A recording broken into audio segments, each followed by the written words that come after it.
Thank you, everyone, for coming. Good evening. My name's Josephine Telfer. I am the Stakeholder Engagement and Community Director for the Northern Water Project, and I'm so delighted to be here with you, and thank you for taking some time out of your evening to learn more about the project. Our aim for tonight is that you guys can learn more about the Northern Water Project and specifically how your businesses might be able to benefit from this project. We'll also go over the procurement's approach and timelines. If we're happy to take questions throughout the session, and we will have Q&As at the end of the session.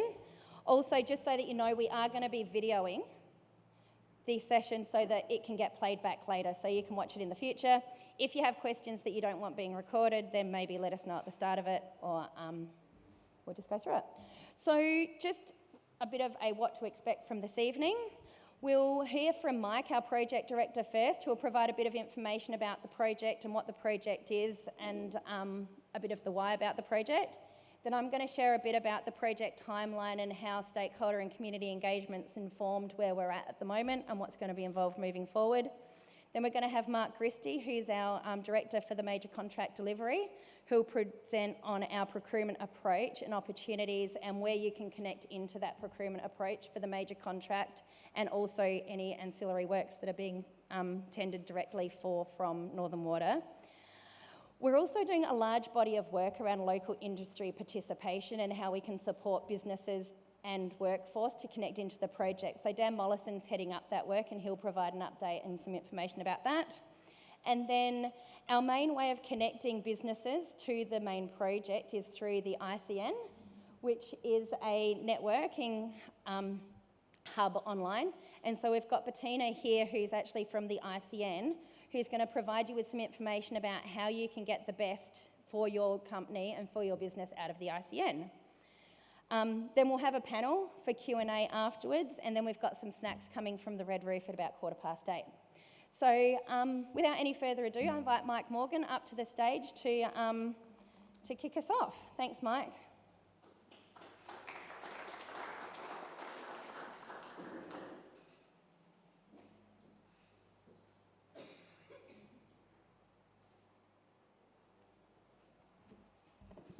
Good evening, everyone, and thanks, as Joe mentioned, thanks for taking time out of your evening. I appreciate that it's a big ask to come out tonight when you've probably got other things you could be doing. I'd just like to start with the acknowledgement of country. So we're meeting on Bungala country today. The Northern Water Project also extends to the north of the state and will impact Cookatha country as well. So pay our respect to the cultural authority of Aboriginal people visiting or attending from other areas of South Australia, including nations in the north of our state, and acknowledge their contribution to our project. What I thought I'd start with was just to give you a bit of an overview of what Northern Water is from an infrastructure perspective. To give you a bit of sense of scale, the desal plant itself is very similar to the size of the Adelaide desalination plant. And then there's the 600 kilometre odd pipeline heading all the way up to Roxby. So rather than listen to me drone on, we've got another video clip for you to have a quick look at to give you a bit more of a sense of what's involved in the project.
So hopefully that gives you a bit more of a sense of what the Northern Water project is, as I said, from an infrastructure perspective. But I do find, I've been working on the project for a while, but I do find even myself, I struggle to put the project into context. So I've got a couple of other, oh, the slide shouldn't be there. A few other facts that tries to do that. So one is it'll be the third largest desalination plant in the country. Did do a bit of Google searching as well, and if you believe what's on Google, it will be the largest freshwater pipeline on the planet.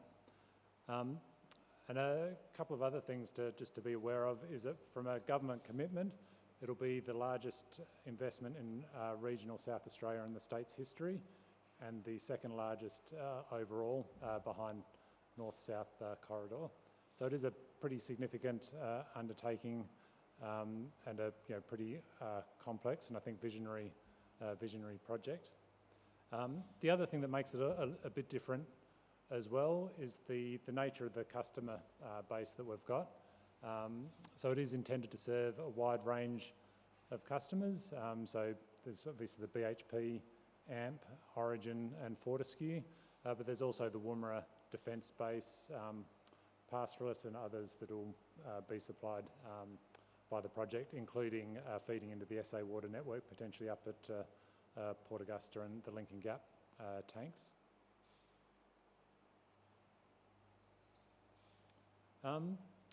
So what's been released over the last couple of days is the summary of the business case for Northern Water. I think there's a few copies over on the bench if you're interested. But some of the key results of that was that it's anticipated to have a material impact on both the South Australian but also the Australian economy. Expect to have a benefit cost ratio of around 1.4. So what that means is for every dollar invested in the project, it'll generate $1.40 in return for the country.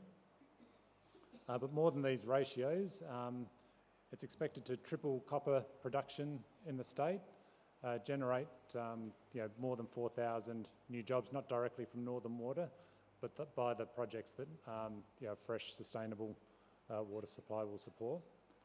And I'm not sure whether any of you are paying attention to the Premier's recent visit to the region, but one anecdote that I did appreciate was that he talked about the average salaries in mining and energy industries versus the state average. There's around a $60,000 to $70,000 per annum increase in those salaries compared to the average. So there is expected to be a big impact on the wealth of the state.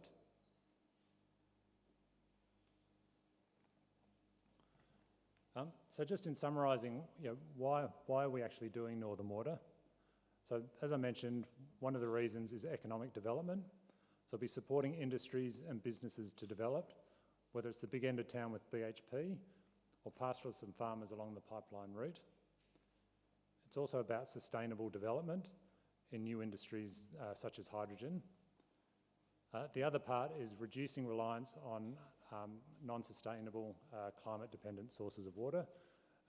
So certainly part of this project is intended to offset some of the use of the Murray and also the Great Artesian Basin.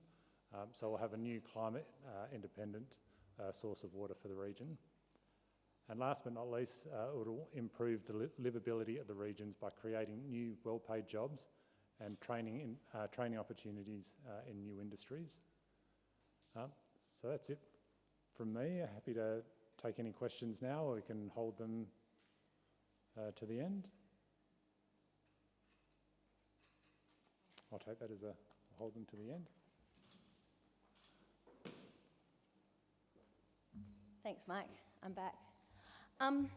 So the project began with Infrastructure South Australia in 2019 when a few of the project stakeholders came to Infrastructure South Australia and to our CEO with an idea for a proposal that they could see would generate significant wealth and benefit for the South Australian people, which was the development of a secure and reliable water supply for the Upper Spencer Gulf and far north of South Australia. And that was the beginning of the conversation about the project. Since that time, they did some original early pre-feasibility work and found that it did seem like the project had legs. And then in 2022, we had the commencement of the business case. And so the way these processes work is you do some back of the envelope figures. If it makes sense, you then do some more detailed figures and studies. And then if it makes more sense, then you do more detailed studies and figures. So the business case was an investment of $15 million to really fully evaluate the merits of the project.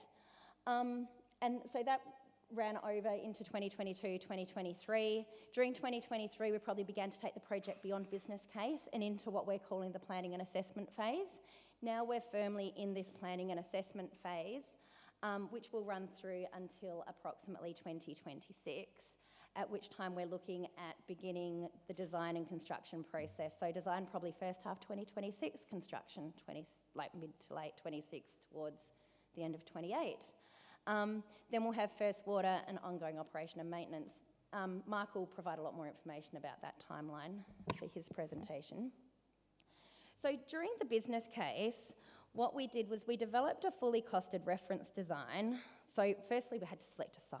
So the site selection process was part of that. We then created a costed reference design so that we'd have something to look at to do our cost evaluations on. We also did some really early high-level environmental assessments as part of the site selection process, and we undertook quite a lot of stakeholder engagement, which is what I'll talk about now. So once we announced the business case, we began engaging with many local stakeholder groups, including local government organisations, marine conservation and regional development boards. One of the things that we found in our early engagement was that the most important issue that the community and stakeholders seemed to have was getting the selection of the site right. And based on this feedback from stakeholders in the community, it really reinforced the importance of undertaking a detailed site selection process. So, you can go back one, because I'm still talking about site selection. So initially we looked at 10 different sites around the West Coast Eyre Peninsula, East Coast Eyre Peninsula and the west coast of the York Peninsula. Sites were then added to, they were excluded from the shortlist if they're excessively more expensive when compared to other sites, and by excessively more expensive we're talking about a cost differential of $1 billion or greater, or if they were not considered to be environmentally suitable for desalination. So you may remember initially we only had 3 sites, which were the 3 northern sites included. However, through the process, what happened was, and this was because there wasn't any demand for water south of Whyalla, which meant that the extra pipe from Cape Hardy up to Whyalla was all additional cost. Later in the process, and this is why Cape Hardy came into the picture about the middle of last year, new demand emerged south of Whyalla, which then brought the pipeline into the base cost, which then meant that Cape Hardy had a lower than $1 billion differential between the other sites, which is why it was then added to the shortlisted site. If you want more information about this, we're really happy to be open about this. We figured that it was better to get the site selection right and add an extra site to the shortlist than just stick to the ones which were relevant when we did shortlisting. Once the shortlist of potentially viable sites was determined, we began to discuss the approach to final site selection with a range of community representatives from a range of sectors. And this included undertaking a workshop at Westlands up in Whyalla, where we worked with stakeholders, again, marine environment, fisheries, local businesses, tourism, environmental conservation, communities and regional development. Part of what informed our invitation list was there had been a previous application for a desal plant at Point Lowly, and so we looked at everybody who made a response to that and we invited them. It was about the time that SA Water was starting to engage on the EP desal project, so we looked at everybody who had something to say about that and we invited them because we wanted to bring people into the room early to have these conversations about what was important. As we worked with these groups, what came out to be, what we really found was that within the room, there was a really strong recognition about the importance of water security and water reliability. The other thing that was equally as strong is that finding a solution to water sustainability and reliability needed to make sure that the marine environment was protected. We didn't want to be trading off the health of the Gulf for economic development. The outcome of the site selection process was that Cape Hardy was selected as the preferred site, and it's a decision that's been well supported by stakeholders who felt that the new site would be able to provide a good supply of water to the region whilst protecting the marine environment. And there's also been a lot of support from farmers on the Eyre Peninsula as well, who see that the potential for development at Cape Hardy could catalyse further development at the site, including the potential mixed commodity port. So our engagement to date has been strong, especially in the last 6 months. We've been out and about in the community, connecting with people, because we want to understand their thoughts and answer any questions that come up. And if we don't know the answers, we'll go and find out the answers. So far, we've connected with over 300 organisations and well over 1,000 individuals. We've been focusing on going to where the community are and being visible there. This includes community events such as country shows. We did Yolanda Flat, Cummins and Cleve. We did the York Peninsula Field Days, because we know that's where Eyre Peninsula people go when it's not Cleve Field Days. Whyalla shows, and we've also been hanging out at the local IGAs and corner stores. So you've probably seen Ali with our lovely tablecloth out the front of the IGA if you're a Tumby local. But we've also been trying to get to the other towns as well. We've been trying to run a low-cost, no-frills engagement approach so that we can come back and continue to have conversations with the community.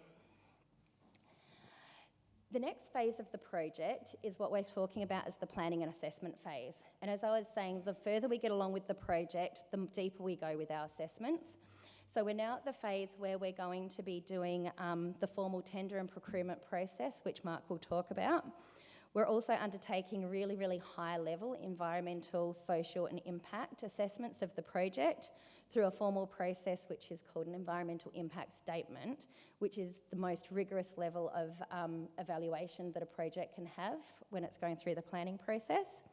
We're undertaking cultural surveys and native title negotiations, land access negotiations with landholders along the pipeline route, and continuing to engage with stakeholders in the community.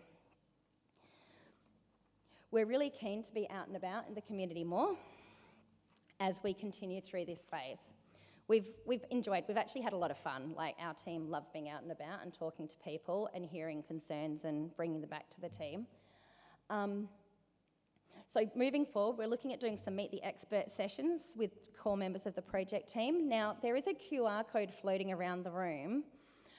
We know that people are interested in marine impacts, and we're really interested in talking to the community about what good looks like in your community. What we'd love to know from you is if there's anything that you want to know about the project. We can bring in our experts. We can bring in the engineering team and talk about the design basis.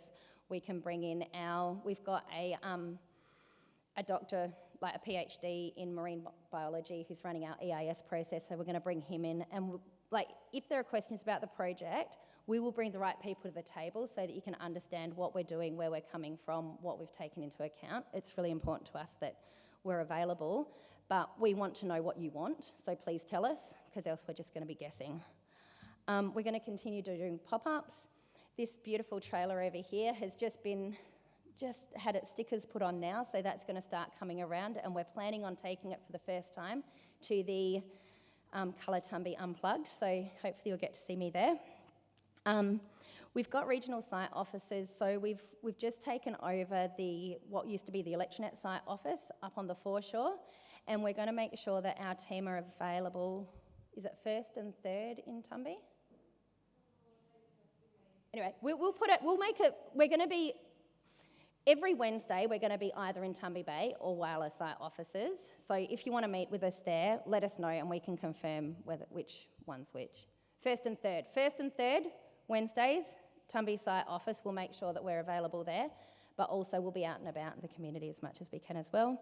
We're also developing schools programs, and we're going to be delivering that in regional and metropolitan Adelaide.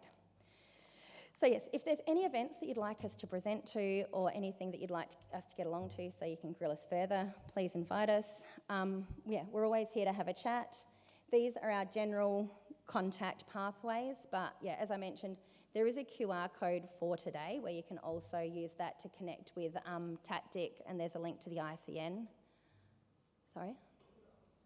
Yeah, we'll put it on the screen at the end of the session. Fantastic. So I'm now going to hand over to Mark to provide some more information about the meaty contractual details. Thanks.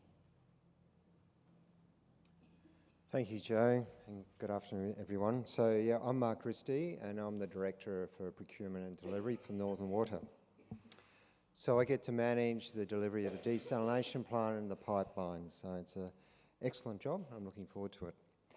So what I'll be presenting today is the procurement process. Now, it might be fairly high level for the audience, but I think it's very important that you understand the upstream and how we're working and how it filters down through the various tiers of the supply chain. And what I'll be describing is how and when you need to talk to the tenderers and interact with the tenderers to maximise your opportunities. What is clear is this project cannot be delivered without significant local input from the likes of yourselves. So there's plenty on show here. So you're going to hear the term DBOM around the traps, and the DBOM is the contract model that we're using. What it stands for is design, build, operate and maintain. So it's the same model that was used for Sydney desal, Adelaide desal, and if those that know the Wentworth to Broken Hill contract as well, which is very similar to what we're building. It's the same model, works very well for clients and for contractors.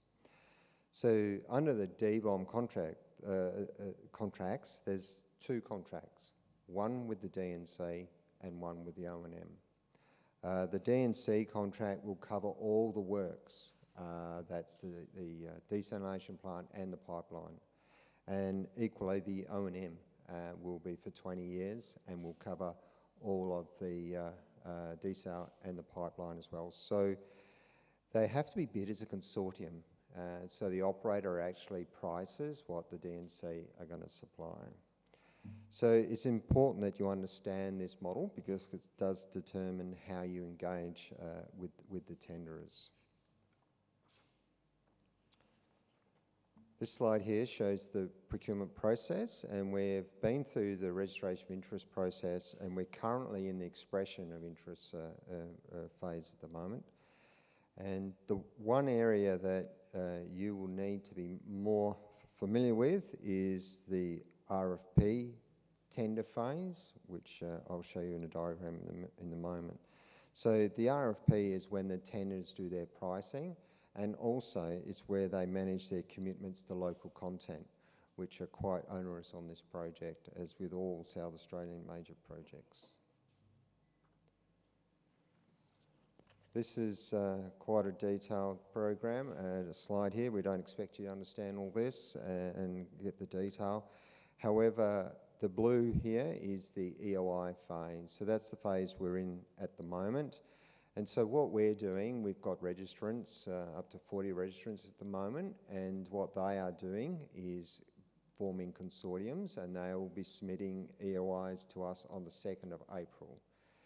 From that, we'll do an assessment, which will take us to around about August to get the approvals, what have you. And what we'll have at that point is 2 shortlisted consortiums.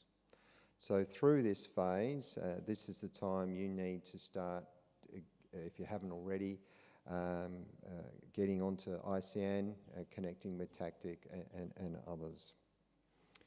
The green or sage coloured up there is the RFP phase. So it's a fairly long phase, 7 months, but there is only 2 consortiums. So what we want to do is ensure that you are focused in the efforts, and we'll make this quite easy for people in this room to engage with these people through the RFP. So through this phase, they have to price, and this is not going to be at the front end of the RFP.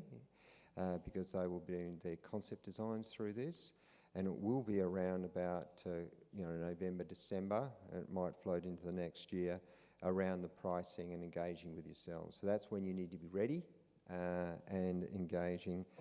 I would suggest you start looking to engage as the shortlisted entities are notified, and we'll talk about how they'll be notified later on. So that's the time to engage with ICN, Tactic and other means. There are other means to engage with the tenderers as well.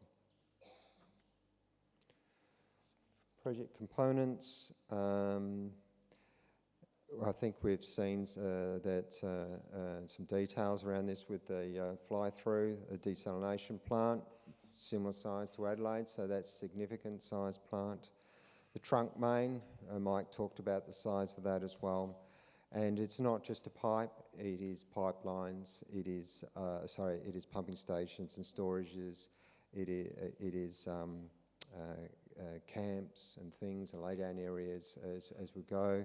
It's borrow pits, it's quarries, sands, all those sort of things. It's concrete is what we need through that, as well as the desalination plant and the ancillary works, as you can see up there.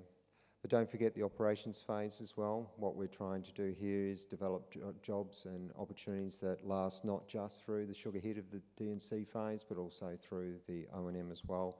And there will be 30 to 40 people on site just down the road here, and they'll be here for 30 years and will be part of the community, and we'll draw upon the local community here on an ongoing basis for their maintenance needs, landscaping, catering, cleaning, all that sort of stuff. So they are likely to have some maintenance workforce, but they'll need maintenance workforce to pick up the high maintenance times that they have. They have maintenance windows that they'll need to skill up for and resource up for.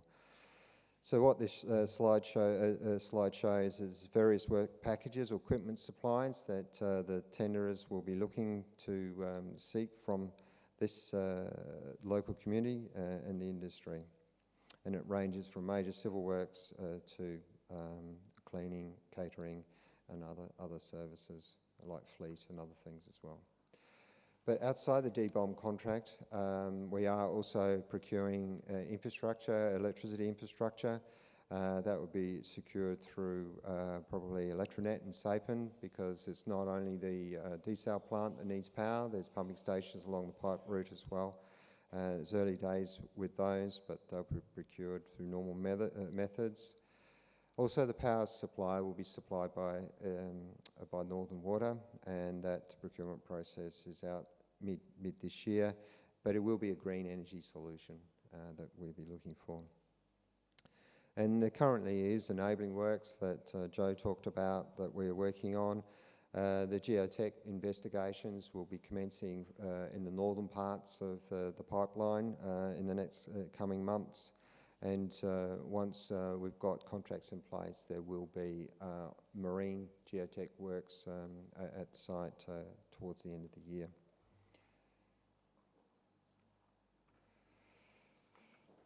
This project is covered by the South Australian Industry Participation Policy, we refer to as the IPP, and it's a South Australian election promise. And so it covers all projects over $50 million that is being delivered by government. This process is approved and overseen by the industry advocate, not us. It's the industry advocate that looks at that. The IPP is about building long-term capacity from local businesses, for local businesses, providing opportunities for local employment, and ensuring parties meet their contractual obligations. And I'll talk about that quickly in a minute. So the IPP, for the DBOM contract, we've been working very closely with the industry advocate and developed a IPP statement of intent for the D&C component and the O&M component. And what that statement of intent has targets and stretch targets for a number of components. That's local industry and resources, and Indigenous involvement and companies as well. What these documents have included in the EOI documents that went out about 3 weeks ago, and the respondents need to respond to those statements of intent with what they believe is available in the market and what can be done and what stretch targets they think they can achieve above what we've put forward. These targets are set to ensure that no stone is left unturned for opportunities to engage with the local markets. The responses from the EOI are then used by the local advocate to develop a tailored IPP for the project. Now, this tailored IPP forms part of the tender documents that the tenderers need to respond to, and how they respond has a weighted value of 20% of the full evaluation process. So that is a huge weighting, and that is around local content. So the government's very serious about ensuring that the local industry and resources are optimised.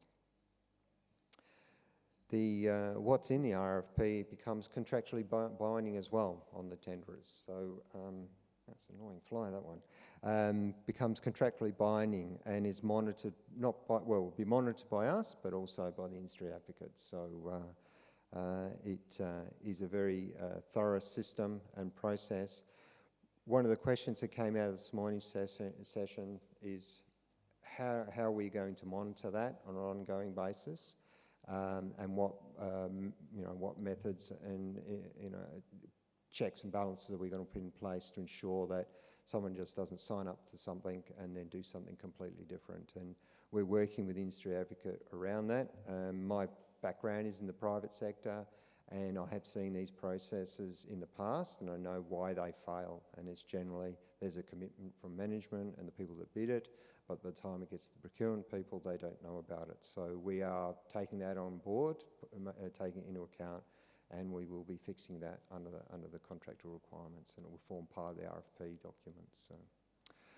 Okay, so that's enough for me. I will hand over to Dan to talk about industry participation. So thank you.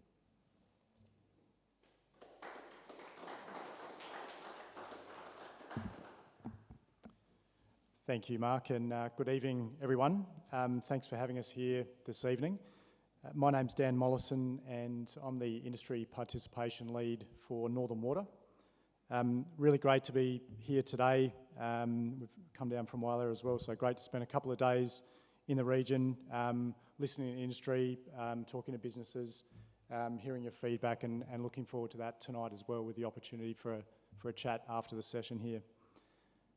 I've quite a diverse role across the project team, working closely with Mark's team, with Joe's team, our environment team, to plan and enable programs and initiatives for Northern Water that are really focused around maximising local opportunity and regional opportunity within the project. And as we've heard from many of the team today and Mark just now, there's a very strong commitment to make sure this happens for Northern Water. It's really important for the project, but more important for communities, small businesses, and the supply chain. I'd like to provide a brief overview of some of the workforce impact and workforce numbers that we're expecting for Northern Water. Mark's touched on some of the supply chain opportunities, and obviously the project will require significant workforce as well. So these numbers here on the screen, these are minimum construction workforce estimates based on the current reference design for the project. And these are direct on-ground construction roles, so they exclude all of the indirect roles and employment opportunities that the project will present as well. So a minimum in between 800 and 1,000 direct construction jobs, on average around 400 of those for the pipeline and the transfer system, and over 430 for the desalination plant up the road here. Mike mentioned earlier, I guess another exciting enabling element of Northern Water is the employment opportunity that it will enable beyond construction. So estimates of around 4,200 full-time roles on average over the coming decades in terms of what the project will enable through new industries, new developments. So another really exciting outcome, but not without presenting challenges around demands on workforce during that period as well. And we're doing what we can to influence those particular challenges. As part of that, input from industry, community, businesses is really important to us.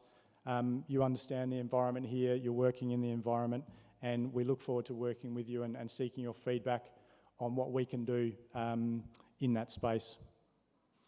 So please reach out to us. Joe's mentioned the QR code. There's a few of those floating around today, and we'll make them available. If you have ideas, suggestions, concerns around workforce or how we can be doing things better, please sing out. To break down some of the construction workforce numbers, some high-level figures here. So out of that approximate 1,000 minimum, around 300 full-time equivalent roles as labourer type roles, around 300 in terms of requirements for machinery operators, and over 400 in trades and technical technician roles. So fairly significant requirements there on the workforce.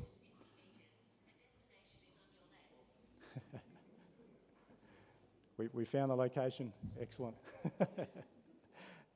And obviously those workforce requirements, and when they occur across the 3-year construction program, vary from the desal plant and the transfer system. All good. So this might be a little bit difficult to see on the slide, but I wanted to provide a little bit more detail around some of the higher demand roles as well, and you can probably ignore some of the numbers at the bottom, but mobile plant operators, truck drivers, haulage requirements, trades assistants, backhoe front-end loader operators, they're all going to be very, very high demand roles for Northern Water, and we appreciate these are high demand roles across the region and in the sector already, so both presents a challenge and an opportunity. Mark has already mentioned the operations and maintenance phase. We're estimating around a team of 40 to 45. That will include a small crew that will mobilise for operation and maintenance for the transfer system, pipeline, pump stations, etc. So a really good size team, potentially based locally here.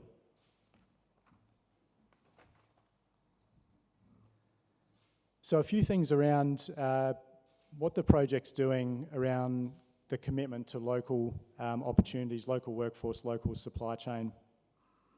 From a workforce perspective, we're doing quite a bit of work with workforce skills, training and schools. We're very aware that many of the roles that we're talking about are in high demand, and we need to be doing what we can to ensure that when the project does take up these roles, that it isn't going to have significant flow-on impacts to the region. As part of this schools program, we are partnering with organisations in the region as well to ensure we're maximising Aboriginal economic participation, both in employment and business areas. Mark's mentioned some of the potential work packages that are required for Northern Water as well in terms of supply for the plant and the pipeline. As part of that, we appreciate that many small businesses may not have engaged in a major project before, or you may be looking to grow or expand your business, and projects such as Northern Water are a great opportunity to do that. So we are working with regional partners to implement a business support program, and I'll touch on that in a little bit more detail in a moment. Tying a few of these areas together, successful participation in the project is going to rely on connectivity between us here in the room, between industry, suppliers, project partners, the consortiums that are appointed, and the project. And importantly, we have a strong relationship with Tactic and ICN that Joe and Mark have mentioned, and we've got representation from both here in the room this evening. So please reach out and touch base with Bettina and the team from Tactic here tonight.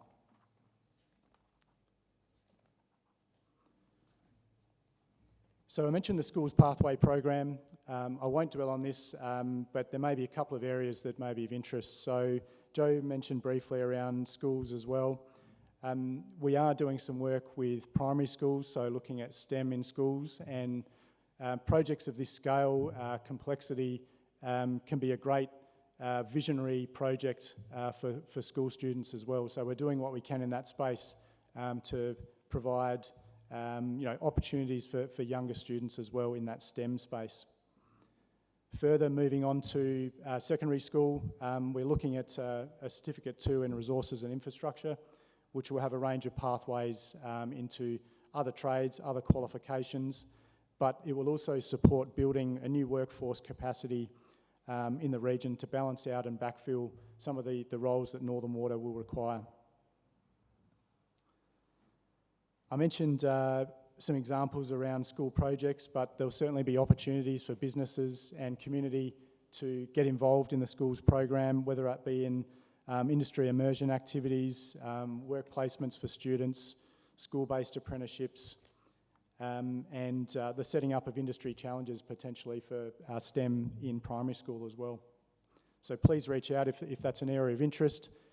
We'd love to hear how that might work in this community as well.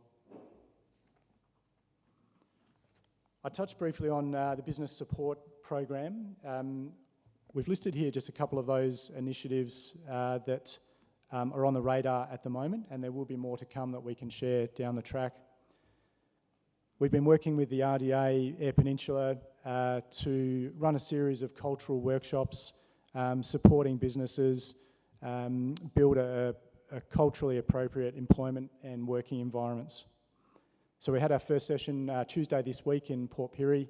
It was a great session from the feedback I've heard, and we are rolling out 3 more across Port Augusta, Whyalla and Port Lincoln, and potentially exploring other locations as well.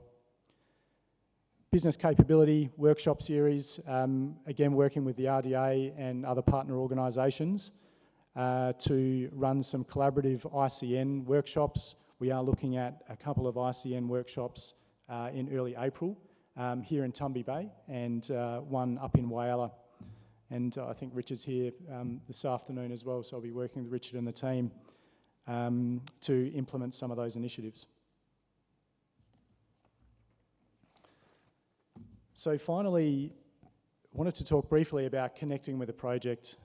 Mark's provided an overview of the timeline and where we're at in terms of procurement, and we've got some time on this project for businesses to connect early. And based on that, we've got some really important partners for the project in Tactic and ICN that I've mentioned. So in terms of next steps, if you are interested in getting involved in Northern Water, please register with the ICN. We do have a project portal up and running within the ICN platform, and Bettina will touch on that this evening as well. Since opening up that ICN platform a month or so ago, we've got over 220 registrations, and close to 50 of those from within the project region here, which is fantastic. And in closing, I mentioned that Tactic is a really important partner for Northern Water on the ground, locally, in the region, connected to the supply chain, connected to business, connected to communities. So please reach out to Tactic. And on that note, I will introduce Rob to come up and provide a brief overview of Tactic and their role on Northern Water. Thank you.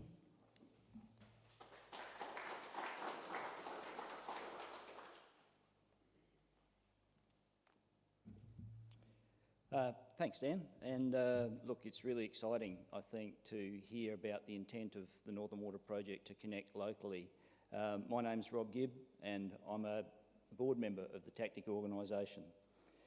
For those of you who don't know who Tactic is or what it does, and I'm assuming that's quite a few people in this room, I just want to provide a sort of a brief overview. I guess, put simply, Tactic's an independent member-driven organisation that helps link our members and local suppliers, local businesses, to major projects that are occurring in the region.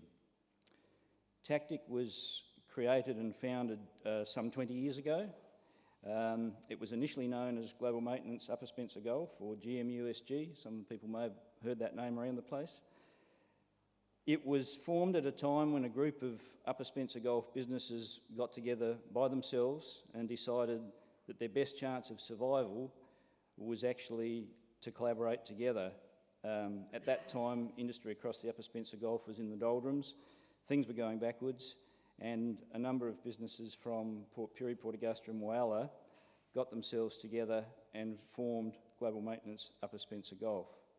It was a case of survival for them, and one of their aims, their main aims, was to A, collaborate and make themselves stronger as a group, but also B, become noticed by some of the major projects in the area. At that time, Stephen Richter, who owned S.J. Cheeseman, the fabricators and steel makers in, or steel fabricators in Port Pirie, Steve Richter was a main driver. He was the main coordinator and the main initiator of this organisation. He tipped his own money into it, started it with his own money, collectively with another couple of business owners, and he promptly tipped some money into the organisation, jumped in his car and set off for Melbourne and Adelaide, and rallied organisations like Pasminco and BHP to try and raise some more funds to get a business organisation off the ground in the Upper Spencer Gulf. So that was where Global Maintenance started, and it's great now, 20 years later, Stephen Richter's son, Hugh, is one of our board members and is in fact deputy chair of the organisation. So I guess fast forward 20 years to where we are now, and Global Maintenance Upper Spencer Gulf is now Tactic. It's been a change in name in the last couple of years, but it's essentially the same organisation, still focused on helping connect local members and local suppliers to major projects. We have 10 volunteer board members and 3 staff who are locals that have long industry experience and long engagement with industry and businesses around the Upper Spencer Gulf, and they're based in Port Augusta.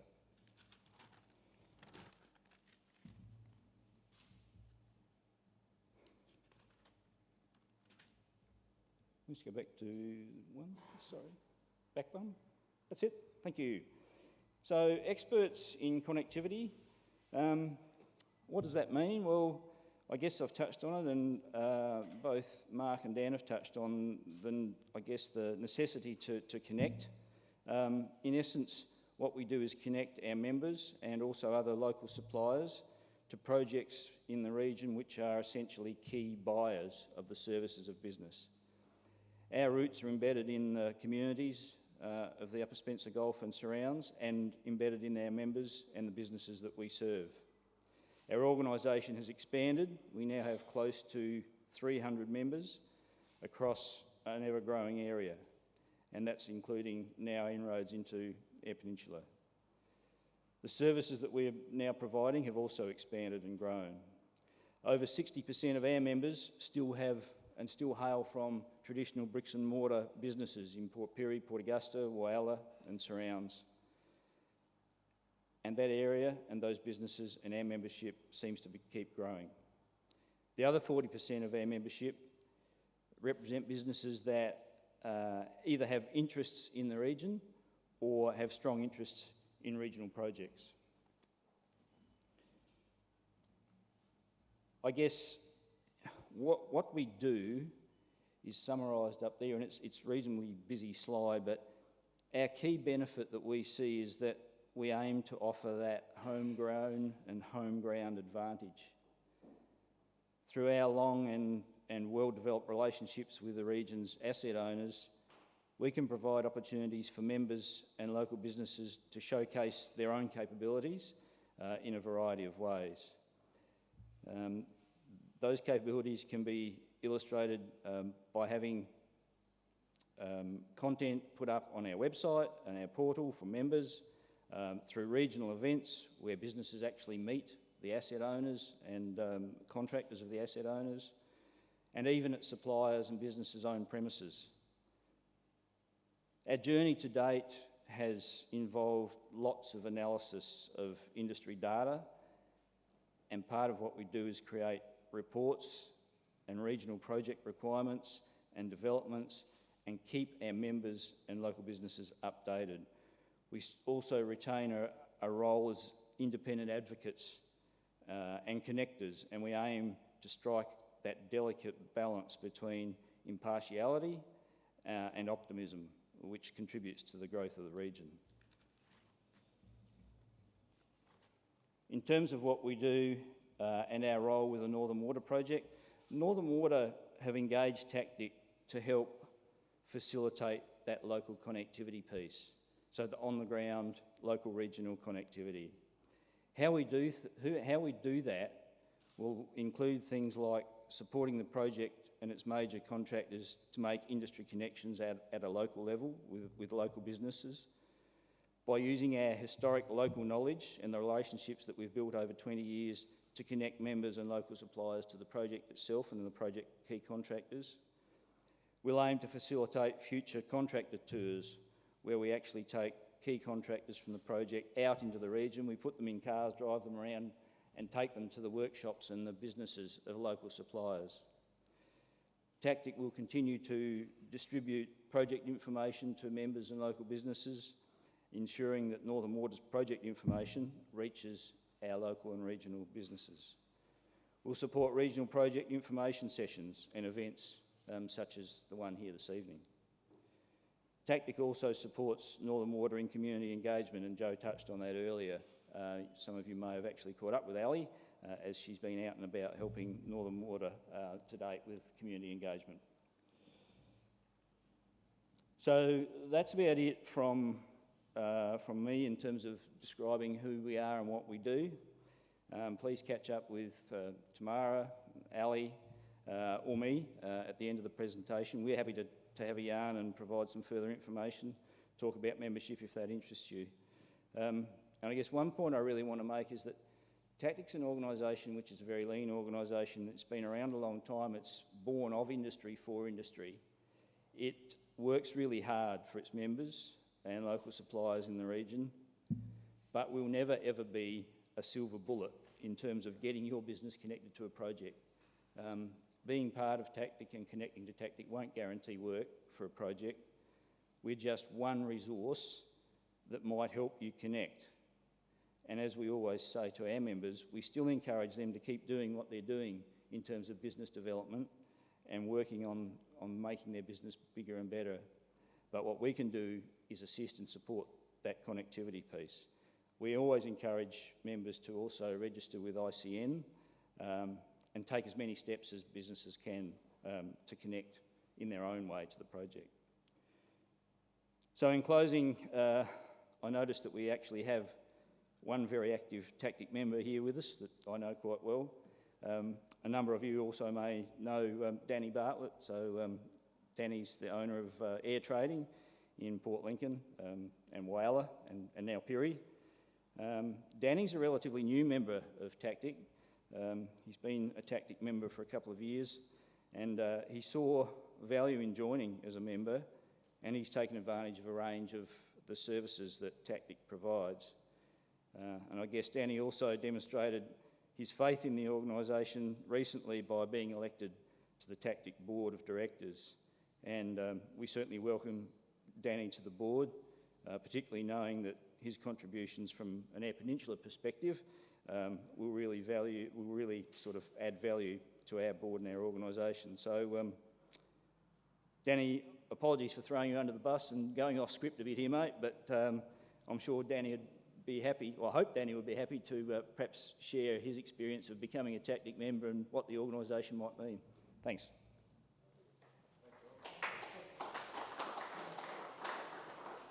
Hi everyone, a few familiar faces in the room. Don't know all of you, but yeah, Air Trading, as you may or may not know, we opened in Whyalla to try and expand our business in 2017. And as a result of that, we were exposed to TACTIC. I hadn't heard of GMUSG at the time, being in our little lower EP bubble down here. But anyway, I heard about them. They run an annual conference and we started exhibiting at their conference. And what Rob said is really true. You know, what TACTIC does is the face-to-face stuff. So the ICN portal's great. You know, you should register with that. And then the tier one contractors and whatever, they'll see your name on a spreadsheet and they'll get a bit of a summary of what your business does. But what TACTIC will do is actually put you face-to-face and actually give you that relationship with key people in the project. And it's just so valuable. As you all probably know, it's all about relationships, you know, getting to know people and yeah, showing off what you do, what your businesses do, and they're genuinely interested in that. The model when I came on board, I was really lucky. It was when Oz Minerals were building and starting to operate the Carrapateena mine site north of Port Augusta, and they had this similar focus on local content, and they really meant it. They did these supplier tours, they introduced us to their buyers and procurement people, they introduced us to some of their major subcontractors, and yeah, our business in Whyalla really grew as a result, and you know, I recommend that you join them. It does have that Upper Spencer Gulf focus, but hopefully if Northern Water continue this engagement through Tactic, you know, you'll see them come down, you'll get the opportunity to get in front of these people as these consortiums sort of narrow down to the, you know, two that are going to be competing with each other and pricing up their projects. You know, yeah, talk to them, get in front of them, take advantage of those opportunities. $5 billion, I mean, I don't know, that's just a number that's so huge. We just need, in our region, a tiny little slice of that to come back to our local communities on Lower EP, and our businesses and our communities can really benefit. So, yeah, Tactic led to Port Pirie too. We would never have opened in Port Pirie if it wasn't for Tactic. We're at those conferences. Someone from Nearstar, the lead smelter there, came up and said, we'd love to have a shop like yours in town. There were no promises, you know, we took a risk. You know, you've got to stick your neck out sometimes and take advantage of these opportunities, and that's turned into a massive business for us as well. So, you know, beyond this project, Tactic will open up other opportunities as well. You know, there's a whole lot going on, you know, not just on EP, that Upper Spencer Gulf region, north of Port Augusta, and yeah, it's really up to us as regional communities to try and take advantage of that and leverage it and bring those benefits back locally as best we can. So, yeah, I'm a big advocate. I'm now on the board, so a bit of a conflict of interest, but yeah, sign up as a member. It's not that expensive and it's really worthwhile, so yeah. Yeah, thanks for that. And just to let you know, we're massive supporters of Tactic and really encourage businesses to become members with them. This wasn't a sales pitch, like we didn't invite you along to try and sign you up to Tactic. Part of our partnership with Tactic is that all businesses who register with Tactic through Northern Water get access to Northern Water in the same way as their members do.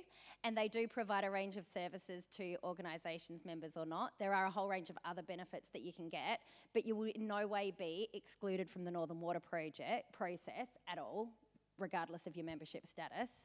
So yeah, anyway, we just need to let you know that we're not trying to force you to sign up. We also see that it is a great organisation, which you might be well to consider signing up to as well. We've now got Bettina who's going to come up and talk to us about this in ICN, or Industry Capability Network, that you've heard a bit about, but might be a little bit foreign to some of you. Thanks, Jo, and thank you very much for having me here today. So you don't spend the whole evening trying to figure out my accent. I'm from South Africa originally, but I was 6 years old before I learned to speak English. My parents were German. They immigrated to South Africa. I grew up speaking German and then English. And then 21 years ago, my husband and I came to South Australia, and this is our home now, and we love South Australia. And you live in a beautiful part of South Australia. So it's my first time in Tumby Bay, and yeah, I sent my kids and my husband a photo of the beach area, the shore, and they just said, how lovely, how lovely. So I am here to talk to you about ICN, the Industry Capability Network, and how we connect you to this project and other projects. But to echo what Rob said, ICN's not the silver bullet. It's part of the puzzle. ICN's part of the puzzle, Tactic's part of the puzzle, meeting people face to face is part of the puzzle as well. So what's ICN? ICN, the Industry Capability Network, was established 40 years ago because what was happening was major projects were being established in Australia, say a big mining project, and they were bringing their international supply chains with them, leaving limited opportunity for the locals. So our core focus then, and still is today, is for you, the locals, local businesses, to get opportunities to supply to these projects. We have a presence in every state and territory across Australia, And in South Australia, we're embedded within the Department for Industry, Innovation and Science, which gives us added benefits because we can then talk to some of our colleagues, say the Office for Small and Family Business, about some growth programs that might be needed as well to help raise your capability when big projects such as Northern Water come to your region. So our main platform is ICN Gateway. And on ICN Gateway, it's a bit like LinkedIn for Business, or for those of you who have Facebook, it's a bit like establishing a Facebook profile for your business on a different platform with a lot more detail. A basic profile is free of charge. There's absolutely no cost to establish a profile on ICN. There are some paid subscription options available that give you added benefits, but for connecting with this project, all you need is a basic free profile. So how do we connect you to those opportunities? There are 4 different ways. We list work packages open for expressions of interest. It's a very early stage of procurement. It's pre-tender, so pricing doesn't come into it, and there are just a few questions. It's not a very onerous process to submit an expression of interest at this stage. We also have buyers that ask us to do a search behind the scenes. They say, I'm looking for a company that can do X, Y, and Z, and I'd ideally like them in this particular region. So we then search our database. So for those of you who don't have an ICN profile yet, and those of you that do as well, we search with keywords. We love coming out on site visits as well. I was actually in Mount Gambier a couple of weeks ago, and we've been to Whyalla before, but we haven't been to visit some of your businesses yet, so feel free to invite us when we come to do a profile improvement workshop. So we get to know you, but we also do that search just using keywords. So when you think about what words you need to have in your ICN profile, think about what words your buyer would use to search for you on Google, and then make sure those keywords are in your profile. Buyers can also search for you on our online platform, and that option comes with a fee, but as I said, to connect to this project, you don't need one of those paid options. The cost is $156 for a basic, all the way through to $1,480 a year for the premium option, but as I said, you do not need that. And then we also let you know about industry briefings, and industry briefings become an opportunity to connect with project owners, to meet people face to face, which is so valuable because people buy from people they know and trust. So it's getting to know the people. So in terms of South Australia, this is a snapshot of some of the projects we're currently working on.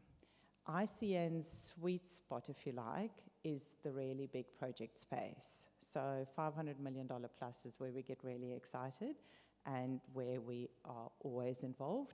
We're also involved on the smaller end of town, but 500 million plus, we're definitely involved. So that includes things in defense, in mining, in renewable energy, in water and hydrogen and construction, like the Women's and Children's Hospital, for example. So this expression of interest process, some of you might not be familiar with it. What does it look like? From an ICN perspective, we want to connect you to a project as early as possible. And that sometimes means we connect you before they've made their final investment decision, before they've actually decided, yes, we're going to put money behind this and we're definitely proceeding. And for the really big projects, it takes quite a few years to get to that stage. And there's a lot of work that happens to get to that stage. So for this one, we spoke to the Northern Water team, and they said, we would like to start understanding what the local industry is capable of doing in the region, what capabilities are already there, and also what support they need to lift that capability. So you may be really good at civil works, for example, but not have submitted a tender yet. So that would be a capability building piece that might be needed. So when we've got approval to publish the portal on ICN Gateway, then if you've registered on ICN, you're receiving notifications, you have a look at the work package and you decide whether that meets what you can actually supply and whether you want to submit an expression of interest as well. Because you don't have to submit into everything that you're capable of. You make those business decisions, you take those commercial decisions. So then you update your ICN information, and there might be some additional questions as part of the expression of interest stage, and I'll show you some of the questions that apply to the Northern Water project, and then you hit submit. And then we run the reports. So ICN closes work package is not going to happen for Northern Water. We're actually running the reports regularly, so we can get the information as soon as possible, but then have sessions like today, get more of you to register, share information, and then run those reports and share them with the team as well. And then down the track, the project owner will make decisions on shortlisting, and I'll explain a bit more around the tiers in the supply chain, but shortlisting and then inviting the shortlisted registrants to submit an RFP, so to actually submit a tender proposal, and then decide who gets the tender, who's awarded the tender, and then we publish that on ICN Gateway. But if we look at the next slide, you may be at different tiers in the supply chain. So project owner will engage, say, a design, construct, build, operate consortium, which becomes the tier 1. The tier 2 is supplying to that tier 1, maybe a really big civil works company, and maybe they need some aggregate to add to cement. Buy cement from one company, buy a bit of aggregate from another company. That then would be, say, at tier 3. ICN publishes work packages sometimes only at the tier 2 level. For this project, we're asking all companies, no matter where you are, no matter how low down the supply chain you are, share the information, because the more rich data we can give to the project team, and then eventually when we're down to 2 shortlisted bidders to share with them as well, the better they can develop up their tender and say we are including local suppliers, because the ones with a better information on connecting local suppliers, they'll get that higher 20% weighting, which is an important part of the tender assessment process for them. I don't know if I'm making sense here. I'm trying to explain something that's a bit complicated, but I'm getting a few heads nodding, so thank you. And happy to explain it a bit more if anyone wants to understand afterwards. So in terms of what ICN can do, for example, if you are looking at submitting tenders and you haven't submitted a tender before, with one of our paid options, which is on the next slide, you can even have a capability statement. Once you've pre-populated fields in your ICN Gateway company profile, you just decide which of those fields go into capability statement and hit print. We've been to companies for site visits, and they've shared with us their capability statement that they've had printed on a nice glossy document, but a PDF, everything's happening electronically these days. PDF is really easy, and it's very low cost. And then on the next slide, we've got another option, which is quad charts, probably less relevant. Well, this project doesn't really need quad charts. It's more a defense thing, but this one uses artificial intelligence to compare what you can supply to what others in our database can supply to try and identify what's unique about you. And the reason why what's unique is important is because if you are unique and different, then people will rather buy from you than from somebody else.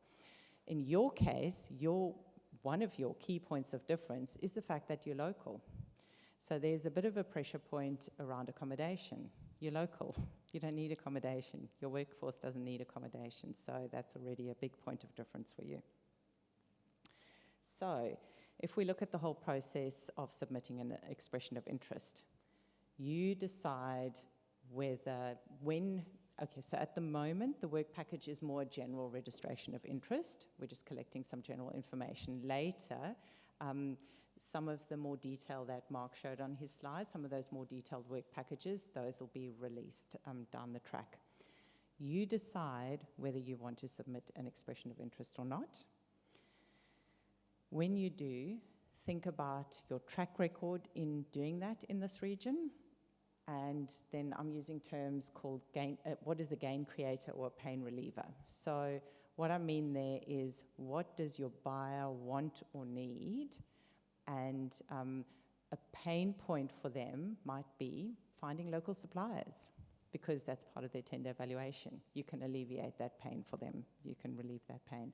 Or a gain creator might be something around this particular project in the long term wants to be at net zero greenhouse gas emissions. If you already have a solution that is reducing the amount of greenhouse gas emissions compared to somebody else, that might be a gain creator. That might create some of that gain. Those are just some examples off the top of my head. You know your business best. You may actually know have some better examples there. I've put there that a tender is a competition with only one winner. Invest the time.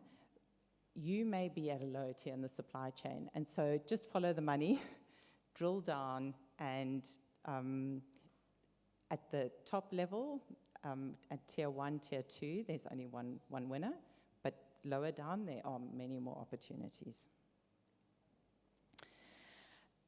ICN as a national network has also engaged with strategic partners to try and help the suppliers that we work with have additional support. So for example, a company called BidRight, I was on a webinar with them earlier this week. They help companies to prepare for tenders. So if you are going to look at opportunities at higher levels in the supply chain, BidRight is a company that could help you, and they've now developed some artificial intelligence options that bring that price of preparing for a tender down quite dramatically. 25/8 is another one. They provide training in how to develop your pitch. So your elevator pitch, what's unique about you, and your sales pitch, basically. And Waterfield Consulting, they help companies with strategic planning, understanding the business landscape, understanding what's changing in the business landscape, and one of the big changes is a project like this in the region. And then, obviously, Tactic as a regional partner as well is an important partner for this project. So, the Northern Water Project. QR code. Few people have mentioned QR codes. I didn't actually know what a QR code was until not that long ago. So you can aim your camera at that weird boxy thing on the right-hand side, and like your camera on your phone, and then it comes up with like a little yellow, I don't know, on my camera, it's a little yellow thing around it, and then at the bottom it gives you a website, and then you click on that, and then it takes you straight to the website. I think that's really cool, so you don't have to type in the whole website. So that's what a QR code is. And QR codes, any of you, so if you Google QR code creator, you can create a QR code for your website as well, for free. How cool is that? So, yeah. So Hydrogen Jobs Plan. So the way it looks on ICN Gateway is there's a bit of project information. Oh, wait, sorry, not hydrogen. Northern Water. This morning I was talking about hydrogen and Northern Water. Excuse me, Northern Water. So we have a bit of a project description, and then we have a second page, and I'm just going to point quickly. So here's the project overview. There's the work package. So you click on the work package. So you click on the work package tab to get to the work package, and then the one we've got open there at the moment is express interest as a supplier and keep me updated. That's a very general one. And then click on create EOI, and when you've set up your ICN profile, all you need is an ABN, Australian Business Number, to set that up. Then it comes up with an extra questionnaire. Very basic questions. What do you want to supply to the project? You know your company based on what you can actually supply. So we haven't created a long box, like a long checkbox list. You fill in. You tell us what you can actually supply and what's your track record on that. And then which area are you in? Local is very important to this project. And then the last question is, what support do you need? What capability building support could you need? And so we're talking to the RDA as well about what programs we can develop around that. So in closing, just a few key takeaways. Make sure you've got an ICN profile, it's free. And I didn't put a QR code on this one, sorry. Search for projects, set up notifications, submit expressions of interest. We're looking at running a workshop here, probably March, April. We're still bedding down the exact date. Log into your ICN profile and take advantage of that support to build your capability. And with that, I will say thank you very much. Lovely to meet you. David Royal, who is on the next slide on the far right. There we go. He's our ICN lead for this project, but as I said, he's unwell at the moment, so he will be here delivering the workshop. Thank you. Thanks, Bettina. And I know how much people love stats, but I really wanted to just reinforce the 20% local content weighting. So Mark talked about the Tailored Industry Participation Plan, and 20% rating means that once we've got 2 tenderers, they get marked out of 100 points, and of those 100 points, 20 of those points relate to their performance on this Tailored Industry Participation Plan, of which that local content, which is getting work from local companies, forms a significant portion of it. So that's 20% of the whole evaluation of the whole project, and who gets to deliver the project is on this stuff, so it's really important to our potential contractors. I'm going to invite all of the speakers back up to form a panel for Q&A now. I think we're up to that, aren't we? Yep. Come have a seat. Does anybody have any questions? I've got some that I've prepared earlier. All right. My first question is going to go to Mike, because I know he's better to answer this. What's meant by a power supply contract? Sorry, power supply contract? What is a power supply contract? How are we going to get electrons to the various, well, the desal plant itself, and also the pump stations along the route. A lot of you are probably aware that desal plants use a reasonable amount of electricity. So 50 megawatts will be required for the stage we're looking at. To give you a bit of an idea of what that looks like in practice, it's about 15 turbines worth of power. Any other questions? Excellent, cool. I've got one too. Oh, Tamara.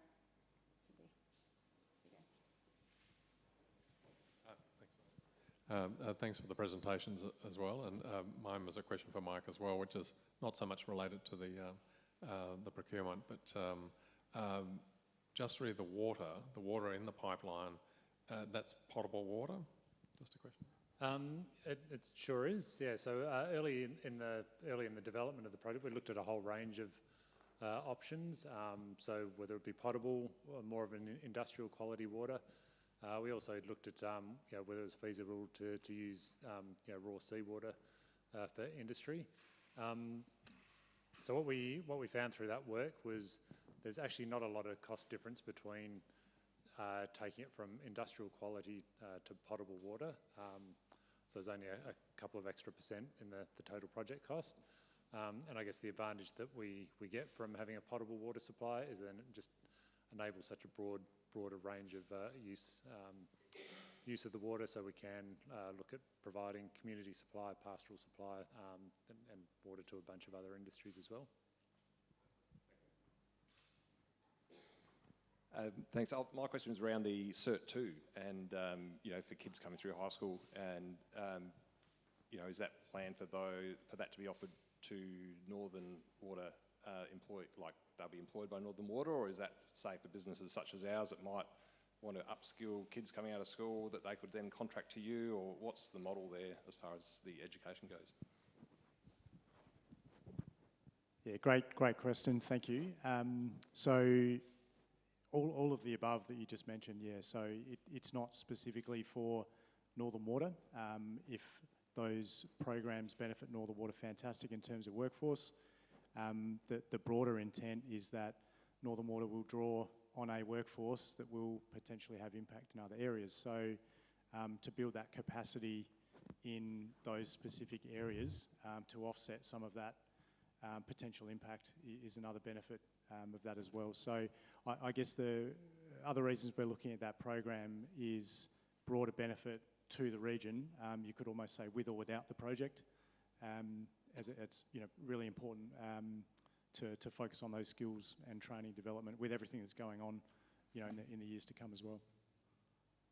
Cool. I'm so glad you asked that question. Was there somebody over here who had a question before? Yeah, just touching based on what Danny was asking about the education programs, is that going to be offered down south, like in Port Lincoln and Tumby Bay, as well as I believe with Whyalla with the hydrogen projects is the main focus, but is that also going to flow down south here to schools and into this area as well, or has it already? So we're just working through the pathway design for the program at the moment. It would be looking to kick off later this year, and absolutely would be open to a broad region.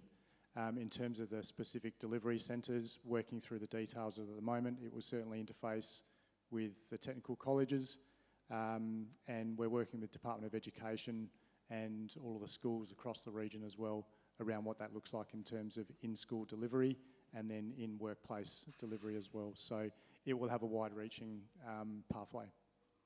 Thanks. I've also got a question about were there any environmental factors that made Cape Hardy more favourable to the other sites further north up the Gulf, as in the flushing of concentrated saltwater after the fact? And can anyone elaborate on, you just mentioned there were sites opening up south of Whyalla that also made Cape Hardy more favourable to extend that pipeline? Do you want to do it, or do you want me to? You can have a go. I can have a go. So early studies suggested that there were multiple sites that could be scientifically acceptable from a marine flushing and dilution perspective. However, we know that there's also a high level of community concern around it, and that the community were most favourable to further south as well.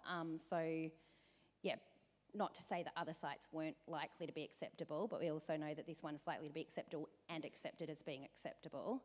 And in terms of the other demand south of Whyalla, it's pretty much commercially in confidence, is that? Or do you want to talk about it? No, I think we can talk about it. I mean, the obvious one is what's planned with the AMP Energy precinct at Cape Hardy, but there's obviously some other opportunities still.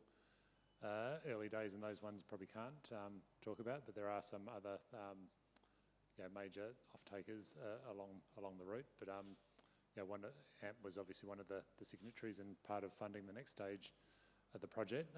Just back to your former question around the dilution, both Malakwana and also Cape Hardy, I thought were good sites, but certainly that Crag Point further north was pretty quickly ruled out from further analysis that we did.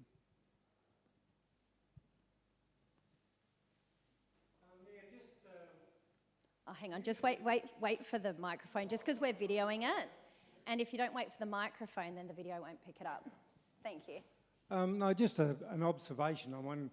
The community that's going to be most impacted by this whole show is this community, the Tumby Bay District Council area, Port Newell and Tumby Bay. With all the putting in for tenders and whatever else, but ultimately we need a plan for our district.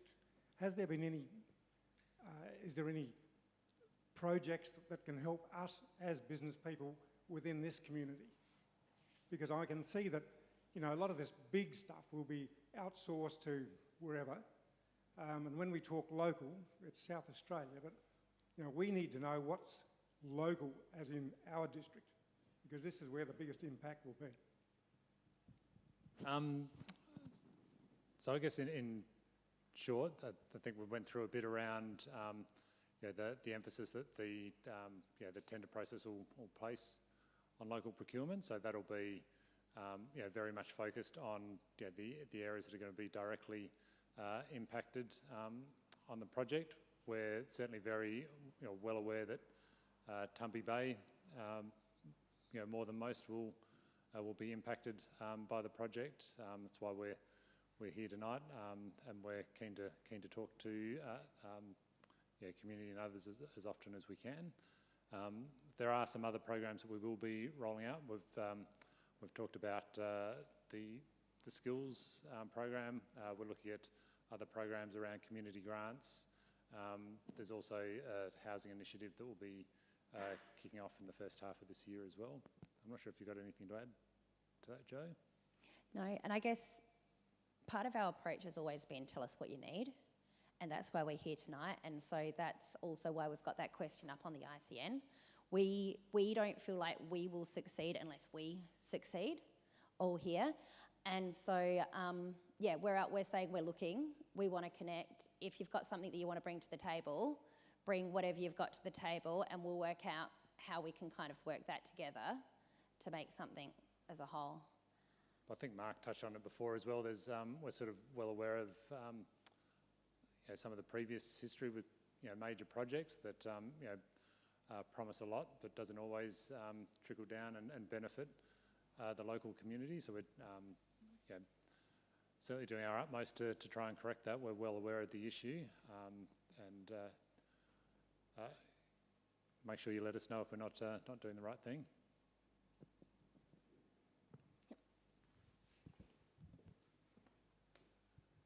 Thank you. So when will the location be locked in? And next question, when will the funding be locked in? And third comment, I suppose, it's a great opportunity for Tumby Bay to broker a deal to renew the jetty as part of this project. Nice comment. I like it. It's the subject of many conversations in our office, don't worry. Those two will be made at final investment decision, which is, I explained what was happening during the planning and assessment phase. Now, one of the unique things about this project is that it's built on a cost recovery model whereby we need to have the contract locked in with firmness of how much it's going to cost the water, but for the water, because the contract then informs the price that our customers then commit to pay for the water, and it's the customer's commitment to purchase water which then is how the cost of the capital investment gets repaid. And so that's why we won't be ready to have that final investment decision until further down the track, because we want to have all of those things de-risked. During this stage, we're also doing those environmental and social and economic impact assessments as well. So it's a final investment decision process is something that's fairly common in projects which do have really high levels of capital. It's also, it's because it's an economic development project as well. It's not like we've identified we need a new hospital and it has to happen. Contractors, give us your best money, but we have to build it no matter what it comes up as. And that's why we're here. But Mike mentioned earlier at a previous presentation, he's been part of business cases for $150 billion worth of projects, and he thinks that the business case for this is the strongest one that he's ever come across. Am I quoting you correctly? Excellent. And so there are some really, really strong imperatives for this, and what we didn't go into is the role that copper is going to be playing in the global economy. Like, the demand for copper's up here, the supply for copper's about here, and South Australia has one of the most globally significant sources of copper in the world. So it's a really dependable industry that's got lots of runs on the board. So it's more so that's the final approvals gate. It's all looking really good, but you need to have all of the numbers locked away before you can make that final investment decision. I'm not sure if we mentioned date, but it's targeted for late 25. Yeah. Cool. We'll take that one on notice. I was going to say, I can give you John Whelan's phone number, and if you haven't already got it. Now, I am conscious that we're over time. If people want to get up and get a snack now, give me a nod. If you want to get up and start eating now, give me a shake. If you want to keep having questions now, give me a nod. Nodding, excellent. Do I have it nodding? Anybody else? Excellent. We're happy to keep going for another 10 minutes with questions if that's serving the room well. Excellent. So, nodders, do you have any questions that you want answered? Here's one. Can you tell us a bit of information about the pump stations along the way? Yeah, the pump stations are part of the staging project for the staging for the upgrades after stage 1. So we've got a reference design and we've got some pump stations and locations identified up across the route. Now, the process there, we're going through the procurement. We're not specifying the design. We're leaving that up to the actual consortiums. So we don't know at this point where those pump stations will be or how many there will be, if there need to be pump stations at all, but we expect at least one pump station. So sorry, we can't give you too much information, but there'll be one near the plant itself because that's going to be essential, and there's likely to be one around the Whyalla area in stage 1. So, but it does depend on the design. What comes from the consortiums. Is that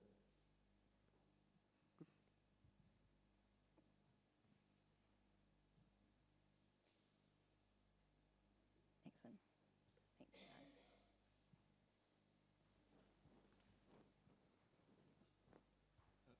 Thanks for that.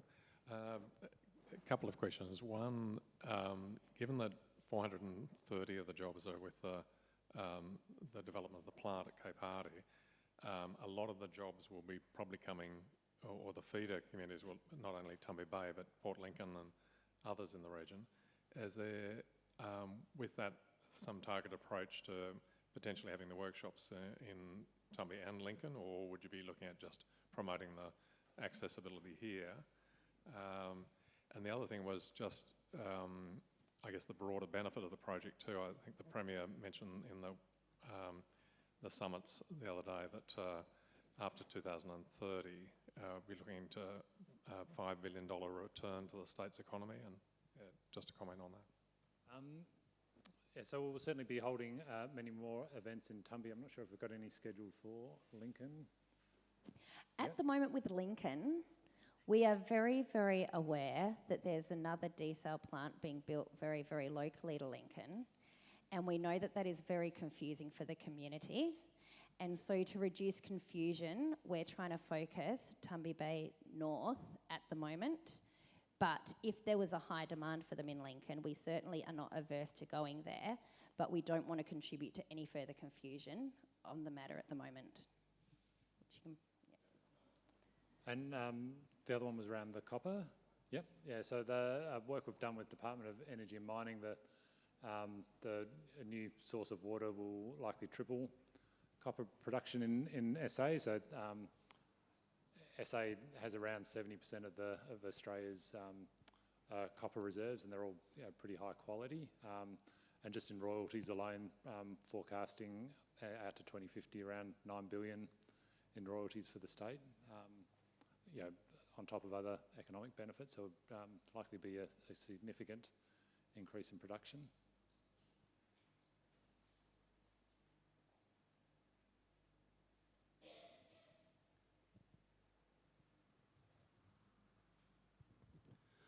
I don't know who this really applies to up there, but it's a bit of a general consensus around town is, and travelling up and down the coast, as I'm sure you've been made well aware, that there is already a shortage of workers on the ground. There's already a shortage of skilled workers on the ground. There's already a shortage of houses, a major infrastructure at a lot of towns. My take on it is, having a plumbing background, that you've got years to build this infrastructure. Are we waiting until the project started to start that infrastructure? Or how are we going to go about actually getting people somewhere to live now so we can start training them? So in short, we want to start doing things now. That's, I think, one of the key learnings for us is that we can't wait till FID to start doing things. So but at the same time, we need to be realistic on what we can do. But we'll certainly be, as I mentioned, we're doing something around housing, which we'll announce hopefully in the next couple of months. Continue with our training programs, and I think that's when these large tier 1 contractors come to town, they'll always have the option of bringing in workers from interstate and elsewhere. What we're trying to do is minimise them doing that and give the local industries and communities the first bite, the first opportunity to be involved in the project. And it's also why the training and development stuff isn't exclusively focused on people needing to work for Northern Water as well. We're actually looking at trying to provide opportunities for upskilling the workforce generally and in supportive things as well. So it's not just for people who are going to be, we understand that there's the childcare needs and the other needs and everything as well. So we are very mindful of that. Yeah, would like to emphasise that point, that the training that we'll be investing in, we're not expecting those people to necessarily come and work for Northern Water. Happy for them to go and work and add value wherever they see fit. Yeah, I appreciate that, and it's a valiant effort, I'll give you that, but the problem is that I can go and employ 10 more people, we've still got nowhere to live. And I know you said, yes, you're going to announce some housing, but the supply market's already stretched. You go and find a builder to build you 50 houses, good luck, you won't find one.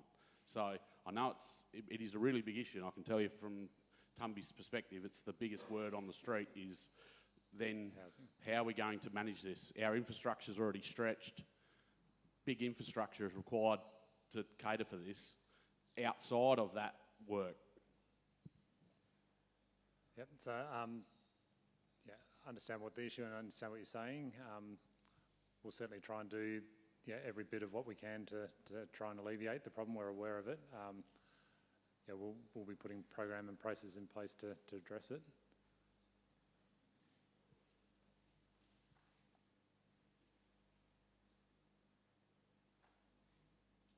Oh, and over here.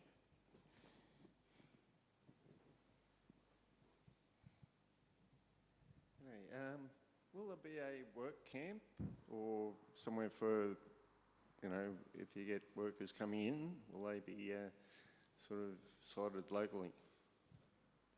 So what we're trying to do, or what we're thinking of doing, that's certainly by no means locked in, is for the main construction workforce that they'll be based in camps fairly close to the construction site. That's for the actual desal plant. The pipeline itself, they'll have multiple work fronts happening various points along the pipeline route. So they'll have more sort of mobile camps that'll move as the pipeline's constructed further north. The bit that we're interested in at the moment is sort of around that long-term accommodation. So we'll have 30, 40 odd operators, and what we would like to see is that they're based in the local community, so not located in camps or anything like that out of town. They would like those staff to be part of the local community. All right, we've got time for 2 more questions. Or a little awkward silence. I'm not afraid of awkward silences, so I'll let it get really awkward before I wrap up. You've got a question? Yeah. Thanks, Joe. Thanks, team, for joining us here tonight at Tumby Bay. And thanks to everyone for coming along. Just a comment about the training around the ICN portal that Bettina mentioned.